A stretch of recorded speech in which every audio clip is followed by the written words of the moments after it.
Now we'll study about spherical mirrors.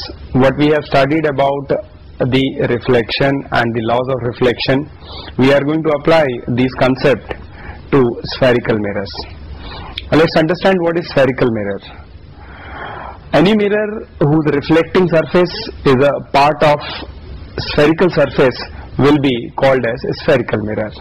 Similarly, we can define other categories of mirrors like elliptical mirrors, parabolic mirrors.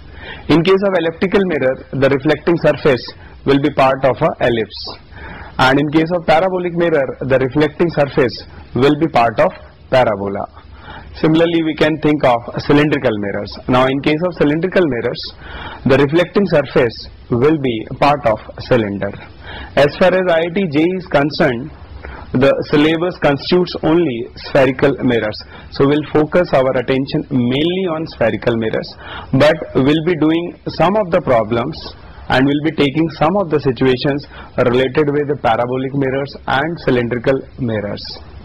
Now, before we go into details of spherical mirror, we have to understand certain basic terms which are used in connection with spherical mirrors, and these terms will be used repeatedly in numericals and while solving different kinds of problems.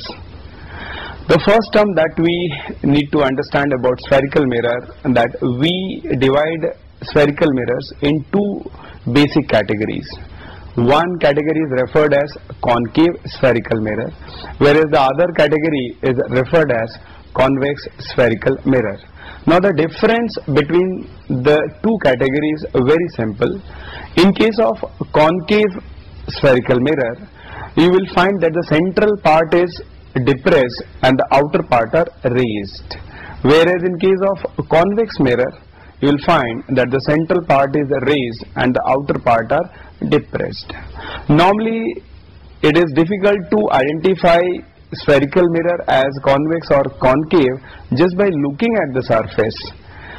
We can identify concave or convex spherical mirror by touching the reflecting surface.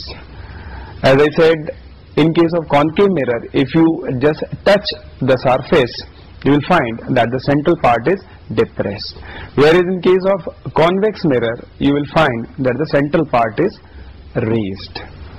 Now, the first basic term that we are going to take up is the center of curvature. Now, center of curvature of a spherical mirror is the center of sphere of which reflecting surface is a part. Similarly, we can define radius of curvature.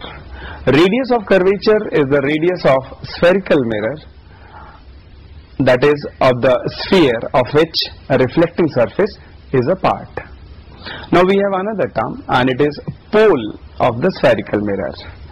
Normally, we say in case of concave mirror, pole is the most depressed part, whereas in case of convex mirror, pole is the most raised part, or we can say that is the point which is bulging out most is pole in case of convex mirror, and the point which is depressed most in case of concave mirror can be termed as pole. Now, here I would like to mention one very special point. In fact, any point on the surface of spherical mirror can be taken as a pole. We'll deal with this point later on in some of the numerical problems, but remember it. But in most of the textbook, as it is reported and it is written, we say pole is the central part which is either depressed most or raised most. Now, we move to the next term, which is principal axis, and the definition is very simple. The straight line joining center of curvature and pole of mirror can be taken as principal axis. The next term is aperture. Now, this is a very important term in connection with spherical mirrors. Aperture basically gives idea about the size of mirror. In general, we can say the more the aperture, the more is the size of mirror. We can define aperture more specifically by saying that aperture is the diameter of the circular outline of the mirror. Sometimes in numerical problem we talk of area of aperture. So it will be pi d square by 4, where d is the diameter of the aperture. And it is very clear that the diameter, which we are referring it as aperture of a mirror, can have maximum value equal to the diameter of the sphere of which reflecting surface is a part. Now, in numerical problems, whenever there is no mention, we always assume our mirror will be of small aperture. That's a tacit understanding. In general, in IIT numerical problems and in different exams all over the country, we always deal with mirrors with small aperture. So I repeat my point, whenever there is no mention of any point, we always assume our spherical mirrors to be of small aperture. Now we move to the next term, and it is focus. Now this is a very important term in connection with spherical mirror. Focus is defined as a point on principal axis such that rays parallel to principal axis after reflection from spherical mirror will pass through it, or rays parallel to principal axis after reflection will appear to come from this point. So this we call it focus.